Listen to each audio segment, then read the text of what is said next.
Yo, yo, yo! Yo, yo, yo! Mga katotpi, what is up sa inyong lahat? Magandang araw. We are sa back inyo. on our usual setup, sir. Balik ka tayo. Alam mo na, medyo, kailangan nating mag-change, venue nung mga nakaraang episode. Tama. Sabi nga natin, sir, hindi naman tayo, kahit anong mangyari, andito pa rin ang inyong mga otits. At, yes, sir. Baka meron pang hindi nakakakilala sa atin, Kami nga pala ang The Opinionated Titos Podcast. Yes, short sir. for Totpi. So, ako si Papa Dencio, yung tito mong mas galit pa doon sa Nambangga. Yung may clue na kayo, ha? Oo, may clue na sila. At ako naman po, ang inyong boss, sa titong medyo galit lang. Medyo galit lang, katulad ng... siguro yung isang babae, medyo galit lang yun eh. Pero mukhang malapit na siya. Matitrigger na siya. Ang natrigger si Kuyang Kalbo eh. Pero yun na nga, ayon sa aming clue, mukhang alam nyo na ang aming pag-uusapan. This is more of an experiment, Papa Dens, no? First time to. Di ba? First time to sa aming, kumbaga, ang milestone natin, yung last episode is pang 50th episode natin. Oo nga pala. Oo, diba? Tama. Pre. Tapos, itong 51st episode natin, medyo isa-spice it up, kumbaga. Diba? Since 51st, ito is first of its kind dito sa Totpi. Yan. Pero ayun, marami nang gumagawa nito. Pero again, dito sa channel natin, guys. First to. Alright. Saka bago ako mag-intro, palambing muna sa mga ating mga katotpi. At i-share nyo ang aming video at yung mga hindi pa nakaka-subscribe na gusto rin maging parte ng aming channel, mag-subscribe na din kayo sa YouTube, Spotify, Apple Podcast. At siyempre, yung aming Facebook. Facebook kung saan makikita yung mga post namin yan. Okay? Yes, sir. So, bago ang lahat, alam mo na. I-intro mo. Yan, guys, may intro tayo today. Alright, intro kami today. Okay, let's go!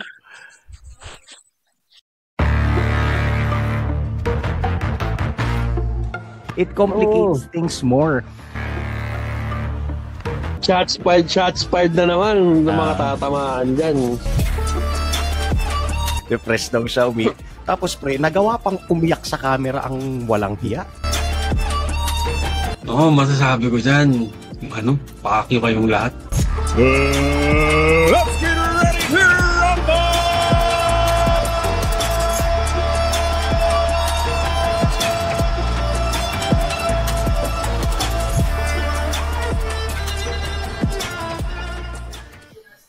So, ayun na nga. Eto na nga. Tapos, ano ba yung bagong pakulo natin dyan? Mukhang may sasabihin ka muna, pre. Hindi, tatanggalin ko, dahil dito sa bagong pakulo natin, pre, tatanggalin ko muna yung background music natin habang nagsasalita tayo. Dahil tayo ay magre-reaction video, pre. Malamang laugh trip to. Nakakatotpi reaction video tayo. So, first of its kind dito sa Totpi. Apakayabang ng matandang iyan. Ito na. Without further ado, i-share na natin. Etong video na to, pre, kung hindi nila na itatanong, ito yung video na nakuha ko sa dito to kay Pepe News. So, shoutout kay Pepe News. Ayan. Shoutout sa inyo, bago lahat, bigyan muna natin ng background. Ito kasi yung background niya, Papa Densa. So, ayan. Kung nakikita ng mga katotpi, ayan. Si Bago Kotse Ko. Ayan. Viral video. Ito kasi yan. So, ayan na nga. Nagkabanggaan daw, pre, nung April 6. Mga bandang 3:40. Robinson's Junction. Hindi ako masyadong familiar dito. Ang nag-video kasi nito, yung babae, yung Maricar, yung nabangga nila. Kasama yata ni Kuyang Kalbo yan. Ito daw si ating yan, yung nakikita nyo sa screen ngayon. Yun yung babaeng nakasakay. Bago daw yung kotse niya. Merong mga So, in to make the story short, tinakbuhan daw nitong bagong nakatuson yung allegedly lumang kotse. So, panoorin natin at himay-himayin natin, nakakatawa to. Mukhang lap trip to eh. Sige. Let's go. Kasi ang iniisip ko, wala naman kayong pambayad eh. Ano mo yung pambayad? Bago kotse ko. Wala pa kahit Ikaw ayaw na ng kausap. Luma kotse mo. Gago. Luma. Kung mga matrinido eh. Wala akong pakialam kahit ba't ko kailan tumakbo? Kasi sa pagpapalagyan ko, pinahabol ko ang nanay ko eh. Ikaw ang nag-ano eh. Nilangga kami, tapos sabay tinakbuhan kami 100 ako nito. kanina. So, ayun na nga. Hinahabol daw niya yung nanay niya. Ano kaya? Lumilipad kaya yung nanay niya, pre? Ano bang hindi natin alam, pre? Baka nasa ospital yung nanay niya. Give her the benefit of the doubt. Diba? Ewan ko, pre. Kasi, alam mo yun, unang-una, hindi ka naman ambulansya. Oo. Di ba? Tapos, parang alam mo yung kasi, pre, gets ko kung nagmamadali ka, may emergency ka, pero it doesn't give you the right na takbuhan yung nabangga mo. Oo, diba? Totoo naman, pre. Di ba? Dapat maging responsible ka pa din, pre. Di ba? Para kasi ang dating Teka. Isang kotse mo, ako ang atritido. Pero binangga mo kami, tinakbuhan mo kami. Nagmamadali lang ako kasi kahit ako makipag-ano sa'yo, wala ka namang pambayan. Ayan, pre. Ayan. Alam mo, pre, sa puntong yan, pre. Kaya baka hayop. Alam mo sa puntong yan, pre. Hindi kaya siya yung walang pambayad? Oo, pre. Bakit ikaw yung tumakbo, di ba? Ha? Kasi may pang-monthly ka, kada down mo lang, wala kang pera. Parang, alam mo yun, parang, sige, nabangga mo siya, kasi bago yung auto mo, o luma yan, o luxury car yan, kahit ano pa yan, ikaw yung bumangga. Oo. Hindi ikaw Saka yung binangga. Tsaka pre, tumakbo siya eh. So, bakit ka Ayun tumakbo? nga eh. Oo. Diba? Kung wala Tapos kang kasalanan. sasabihin mo na, ito pa pre ang nakakatawa pa dyan, parang sabi niya, luma kotse mo eh, mukhang wala ka namang pambay. Parang putang ina, bakit mo ginudge yung isang tao dahil luma yung kotse niya? Totoo. Tas hindi ka matapobre nung lagay na yan? Oo, hindi. Ay, naka. Di ba? Anong malay? Sige, pre. Hindi, natatawa lang ako kasi parang ginudge na agad. Tas ang yabang ng dating niya, sobrang yabang. Hindi naman pre, luxury car yun eh. Yung day Tucson lang yun. Hindi naman Mercedes-Benz yun eh. Alam mo yun, sige, kasi baka kasi iniisip niya, pre, na kasi ang nag-check ako, ang retail price pala ng Tucson ngayon, nagre-range from 1.6 to 2.1, 2.2 M. Medyo mahal na rin pala. Pero hindi pa rin siya considered as a luxury car. Oo, ang layo niya para maging luxury car, sir. Kasi unang-una, kung Hyundai lover ka, siguro kung may pera ka, hindi ka magtutuson eh. I think you'd go for the bigger one, yung Santa Fe. Ayun, Santa Fe diba? Talaga, boy. Mas maganda yun. Diba? Pero, anyway, pero again, para mangmata siya ng parang pagkakatanda ko, parang sportivo or crosswind yung nabangga niya. Na parang, ano bang malay mo? Puta na, mamaya, pan-deliver lang niya yan. Oo. Marami pa pala sa sasakyan. Diba? Alam nga namang yung pang-car meet or yung pamorma niyang kotse, ipapan-deliver niya. Oo, diba? Totoo. Alam mo yung putang ina, sobra yabang. Nakakatawang nakakainis. Oo, pre. Nakapin ko na parang, mukhang wala ka namang pambayad. Parang putang ina mo, saan mo hinugot yun? Oo. Diba? Tang ina. Ay, naku, what the fuck? What the fuck na lang talaga. Mapapa-what the fuck ka na lang talaga eh, no? Oo, pre. Sige. Tuloy. Continue pa natin. Tuloy pa natin. Sige. Natatawa talaga ako. Apakayabang na hayop.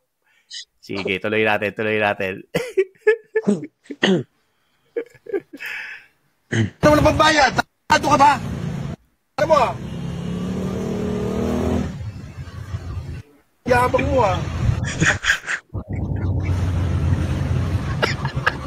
Ayan Ayan, dirangga kami Ano? Ako. Kaya ka pa? Ikaw ang nang bangga. Ikaw ang nang bangga. Ikaw ang nang bangga. Ikaw ang nang bangga. Nang bangga. Ma'am, sorry. Ang alam ko talaga, hindi ko ako nakabangga. Kaya nga ako nagganon Ayo'y nasa likod. Binangga mo kami, tinakbuhan mo kami. Nakastop. Kaya kita tinakbuhan, naisip ko, wala kang tapos wala naman kayo pambayan. Nagmamadali ako kasi hinahabol ko ang nanay ko.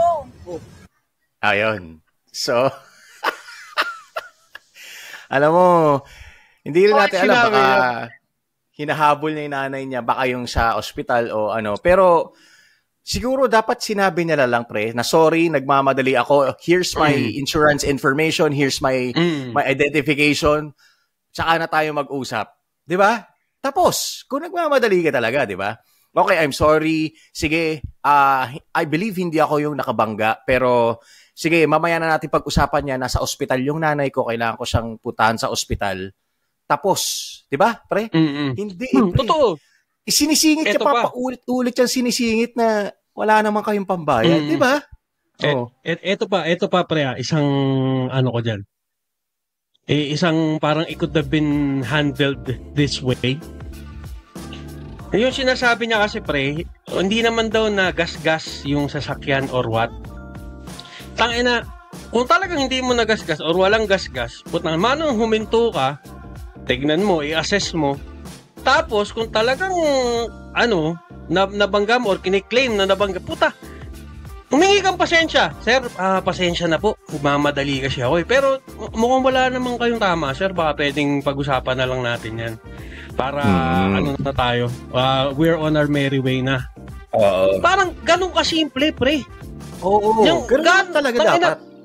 Bakit, alam mo yun, parang sakit yan karaniwan ng ilang mamamayan na ang hirap-hirap humingi ng pasensya para sa inyo. Oo. Tapos ang yabang pa, pre. Sa akin lang, sige, okay, makipag-argue ka, i-plead mo yung case mo. Pero yung magsa-side comment ka para, wala naman kayong pambayad di ba? Parang, kaya ako tumakbo kasi wala naman kayo pabayad. Hindi talaga yun yung reason di ba? Ang initial reason niya, nagmamadali siya dahil hindi rin natin alam, pre, hindi ko ma-confirm kasi based dun sa sentence niya, parang ang sinasabi niya, hinahabol niya yung nanay niya.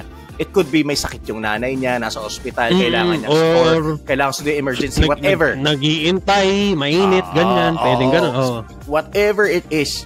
Kaso, pre, yung may side comment ka pa na may angking kang kayabangan na bago kotse mo, na keso ganyan, keso ganito, puta, napakayabang mo naman talaga.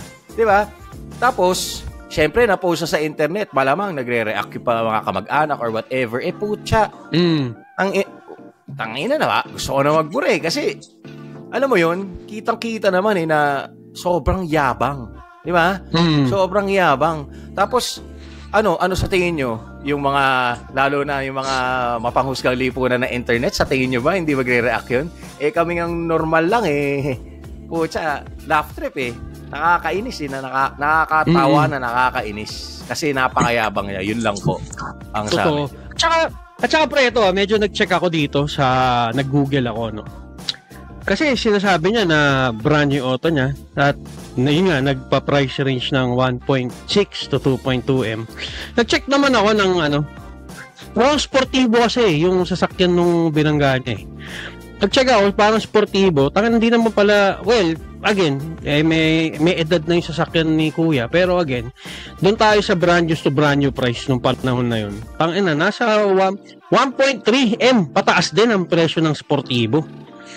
So, parang, alam mo yun, ang ko doon, sige, kung nandun na tayo sa presyuan, total, sinabihan mo ng, kulang na lang, sabihan mo, mahirap yung si Mamang Kalbo Oo, ba?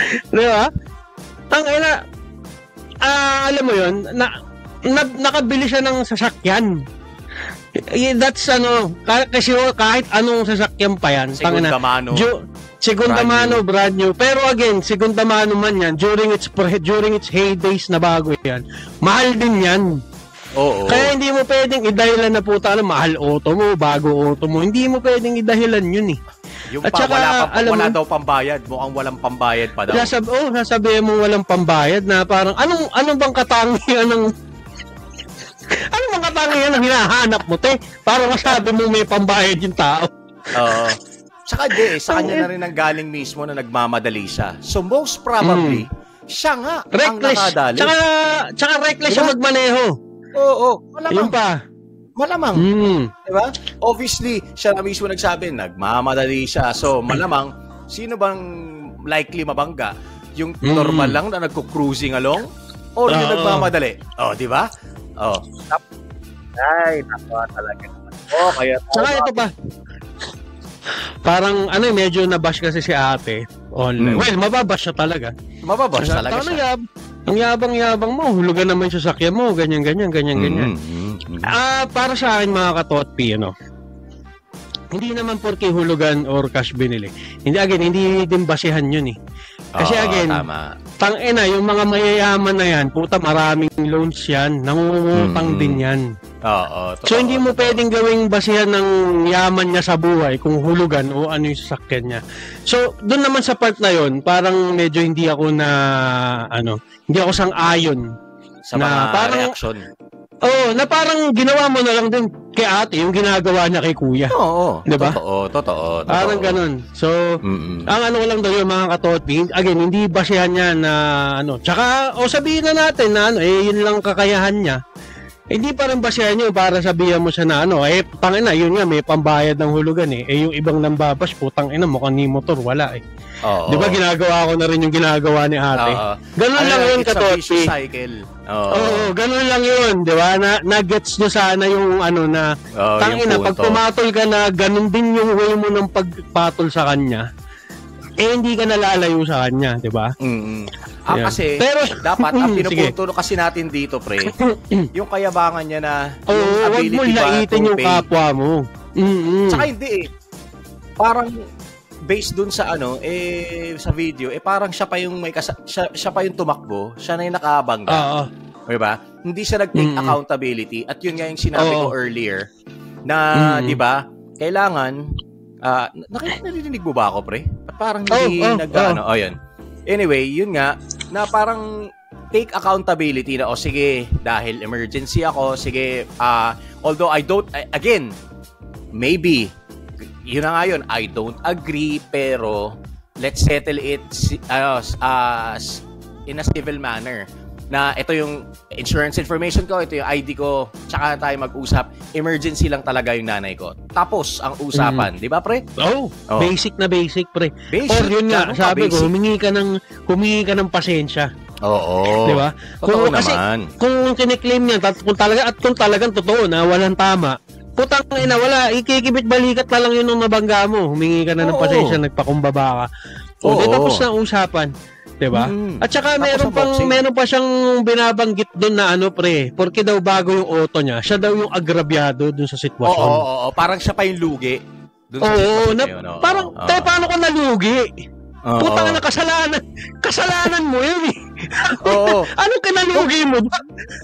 Kung tutuusin, technically pala, lugi talaga siya kasi bago yung kotse niya. Pero, kung siya yung may kasalanan, pre, dapat hindi ka lugi dahil dapat tanggapin mo yung pagkakamali mo. May kasalanan eh. Oo, di ba? Ayun tayo. Na parang parang hassle sa'yo, nabangga yung sasakyan mong bago. Hassle din yun kahit luma yung sasakyan, mahahassle din yun. Paano kung luma nga yung sasakyan niya pero maselan siya, maalaga siya sa sasakyan? Di ba? Parang napapagawa niya pa din yun eh. Tsaka alam mo yung kagaya natin, may pagka-usi tayong dalawa sa mga bagay-bagay. Putang ina, yung maliit nga na dent, hindi tayo nakakatulog eh. Tsaka yung diba? Yung konting rattling lang sa sasakyan. Alam mo medyo rin ako doon eh. Yung, ano yun? Ano yung tumutunog? Ganon. Di ba? Diba? Paparada ka pa para wala. Tumutunog pa ba? Parang ganon. Meron nga pre, ma-segue ko lang. Yung gaano ka-sensitive.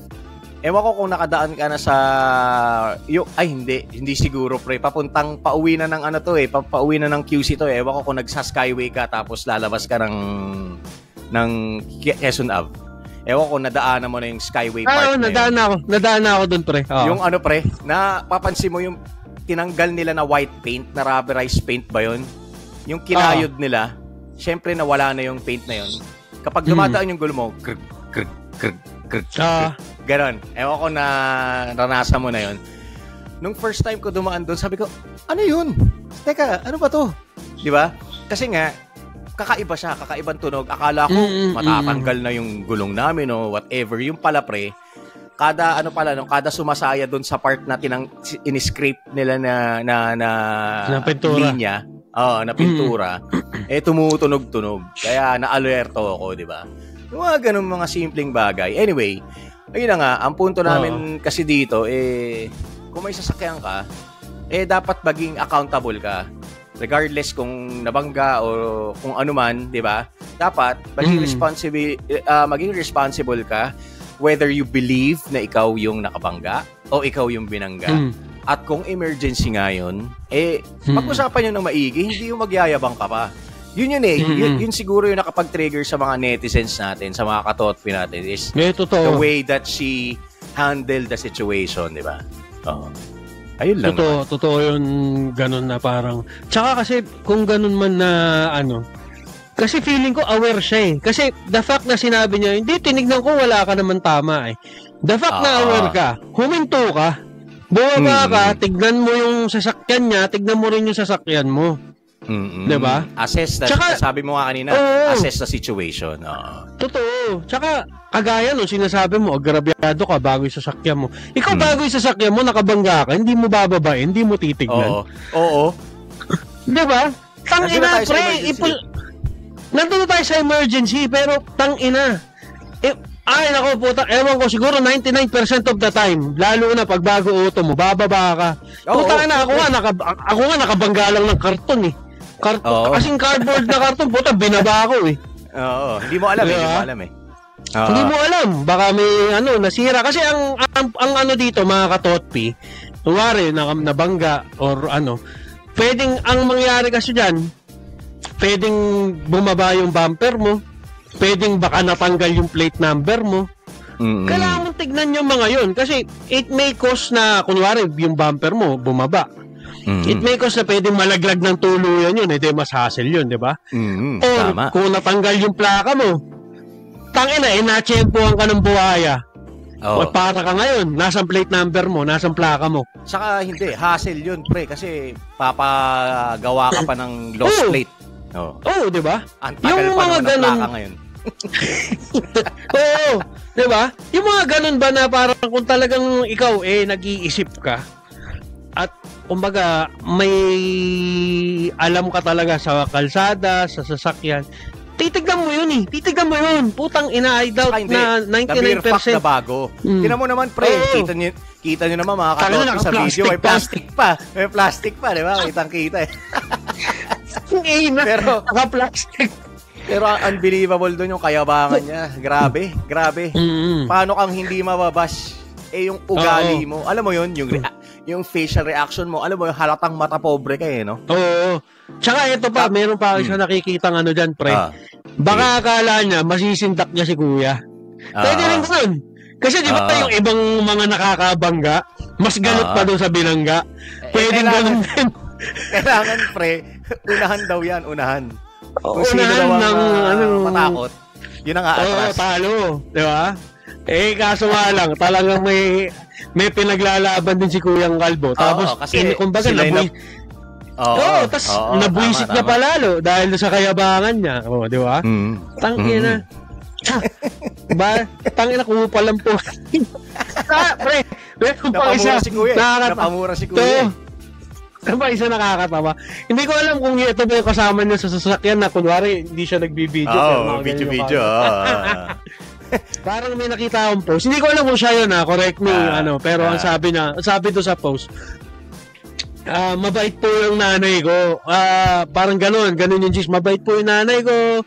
Ganyan. Tapos, yung sasakyan po namin, 60% paid na po yan. So, parang fully paid na din po. Konti na lang, ganyan.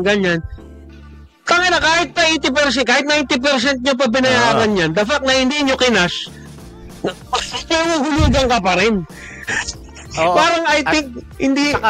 Tsaka it doesn't, yung argument niya, hindi nag-hold it doesn't hold water. Kasi, ang point dito, niyabangan nyo at hindi nyo pinanagutan, umeska po kayo. Yun yung punto ron. It doesn't matter kung bayad nyo o hindi. Putya, bayad nyo na pala, malapit nyo na palang bayaran eh. Yung binangga nyo, tatakasan nyo pa. Diba? Asan ang bait doon? Tapos yung pagkakasabi kung nanay, kung totoong ang post na yun, yung sabi ng nanay niya na mabait yung nanay niya, putya, on our perspective, asan ang bait doon? Tangintado nanay mo, tangina. nanay mo, bad girl. Oo. Grabe. Tangina. Pero alam mo, pre, hindi ko talaga alam kung saan niya hinugot yun eh. Parang putang parang paano ka nagkaroon ng guts na sabihin yung ganun. Diba? Bago kotse ko. Tangina. Tapos wala kayong pambayad. Tangina guys, tangina. Hindi mo masama humingi ng pasensya. Tangina. Matuto kayo magpakumbaba, lalo na kung alam mo sa sarili mo, kasalanan mo. Or kung hindi mo man alam sa sarili mo, at kiniklaim ng tao na ni Kuyang Kalbo na binangga mo siya, pwede ka naman humingi pa rin ng pasensya eh. Diba? Tsaka alam mo yun, hindi naman ganun kataas yung boses. Medyo galit na rin si Kuya. The fact na kasi nga tinakbuhan sila. Tinakbuhan. Doon sa tinakbuhan. Tapos tinrigger pa niya lalo na sinabihan niya mukhang wala naman kayong pambayad. Naglalo lang nagalit si Kuya. Putang ina. Namura pa siya. Namura pa siya tuloy. Sasabihin mo ba, nako po talaga. Huwag kayong ganun. At saka, mga katotpi, mapasasakyan, mapamotor, hindi mo dahilan na nagmamadali kayo para maging reckless kayong magmaneho. Diba? Try nyo pa din. Kung emergency, try nyo pa din ang best nyo. At the same time, admit nyo kung nagkamali kayo talaga. Kung mali talaga kayo, admit nyo. Wala namang tangina. Hindi na makakabawas ng pagkatao yan eh. Tangina, hindi naman, at kung talagang mayaman kayo, hindi naman siguro mababawasan yaman nyo sa pagbayad sa kanya. Siyempre, kasalanan naman nila di pagdusahan nila, diba? Tangina, nilalang lang mo yung lumang kotse, putang tapos tinakbuhan, hindi mabayaran. Hindi nag-add up yung reason niya. At saka kung feeling mo mahirap yan, na binangga mo at feeling mo mahirap siya, opera mo na agad, putang ina, eto 10,000, pasensya na, quits na tayo. Nagmamadali lang talaga kami. Nagmamadali talaga ako. Tapos usapan. Diba? Kung mayaman talaga. Tangina. Doon sa ginawa niya, bro, tangina talaga, mukhang wala siyang pambayad eh. Takot din siya siguro. At saka siguro pre, kasi nga sabi nga nung ewan ko kung yung nga yung anak niya, sabi kasi 60% kasi yung down payment. Baka naubos sa down payment yung salapi. Naubos, walang pambayad ng pambangga. Ngayon, ikaw ang na-judge. Diba? It comes full circle. Ang yabang mo kasi. Yan. Ako, hindi ako na-feel guilty dun sa reaction ko. Kasi ang pangit talaga ng approach niya. Napakapangit. Walang malinis sa tao magsasabing maganda yung approach mo. Sa totoo lang. Totoo. Walang matinong tao. Tangina, para wala ayun, alam mo yun, ito yung kumbaga, ang daming chances or ang daming option na pwede niyang piliin. Bakit pinili niyang laitin si Mamang Kalbo? Totoo naman. Si ate siguro si ate din yung kausap niya kasi yung babae ang nagbe-video daw eh. So, yun, si ate, oo. So, ayun mga katotpi, no? Sana nagustuhan nyo yung pakulo naming reaction video mo. Natuwa kami. Sana magkaroon pa tayo ng mga ganito. Masaya to. Pag may topic kami na may viral video, baka ganito na yung gawin namin. Reaction video na lang. Pwede sir. Shoutout ulit nga pala dun sa nag-post si Pepe News at may pa siya, may description pa siya nung nung nangyari talaga. So shoutout din, maraming salamat. Shoutout ginamit namin ang video mo na in-upload din mismo ni Ate Girl. Yung ang nag-upload mismo yung babae pre. Si Maricar Enriquez. Okay. Yung nabangga nung ni ating medyo ewan ko ba, may kayabangan sa katawan. Anyway. So Ate Maricar, shout out sa'yo. Shout out. Sana binayaran na nung bagong kotse yung paggawa ng binangga nila. Yung paggawa ng auto nyo. Shout out na din natin si Mamang Kalbo. Sana wag ka ng high blood. Mainit ang panahon ngayon. Mahirap na. Baka ma-heat stroke ka pa, di ba?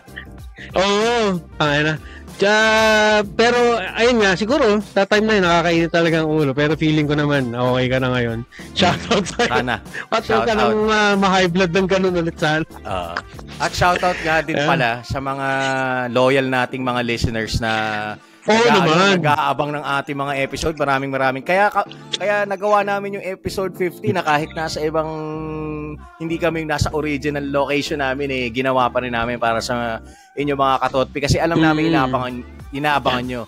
Shoutout in particular kay Panji din kasi nag-aabang siya kasi pala niya yun, pag traffic daw talagang nag-tune in siya sa atin para paaliw siya sa ating Thank you. Shoutout sa'yo. Thank you, sir. Meron din palang tropa mo na ganun din nag-aabang na episode, sabi mo. Isang katotpi. Isang katotpi natin ang shoutout. Ano nga pong kalimutan ko yung hindi, ay yung bagong subscriber natin pre. Tropa yun. Si Brother BA. Shoutout sa'yo. BA, shoutout. Kay Tito Jello, shoutout din sa'yo. Ayan. Oo. Tsaka kila Saber at tsaka kay Mikey. At kay Charles Conde. Shoutout sa'yo. Shoutout din kay Kaye. Shoutout din kay Madam Lorraine. Mga natin yan, pre. Mga bagong listeners natin. Maraming salamat. At again, doon sa mga old school, luma nating listeners, putang na, mahal namin kayo. Hindi na namin kayo isa-isahin. Alam mo na ikaw yung tinutukoy namin dito. We love you guys. Sobrang salamat. Sobrang thank you. Lalo na yung mga nag-PPM talaga. Tangina, sobrang salamat sa inyo. Sobrang lupit, tangina. Nagkakaroon ng taba yung puso namin. Baka ma-heart attack kami. I'm running out of adjectives to explain how we feel. Maraming salamat. Pero sobrang salamat, guys. Thank you so much. So, Boss Lots, ito, nagmahaba na naman. Paalam mo muna tayo. Natin sila. So, again, ako si Papa Denso. Huwag niyo kakalimutan na ako ang titong laging galit. Mas galit pa talaga ako doon kay ating matapobre. Tangina mo. Totoo nga pala si Boss Lots. Ang inyong titong medyo galit lang. Pero natitrigger din pa minsan-minsan katulad ng mga ganitong klaseng nakakainis na video. Okay. So, guys, hanggang dito na lang po. Sa susunod po ulit. Thank you so much. Again, Spotify, YouTube, Facebook, Apple Podcasts. Like, share, subscribe. Thank you so much. Paalam mga katotpi. Paalam. Maraming salamat. Palambing na din ha. Alam niyo na gagawin. Yes, sir. Yes, sir. The Opinionated Tito's podcast is proudly sponsored by Riverside FM. Follow us on our official Facebook page, The Opinionated Tito's Podcast. And don't forget to subscribe to our YouTube channel and Spotify. Thank you for tuning in, and we'll catch you next time.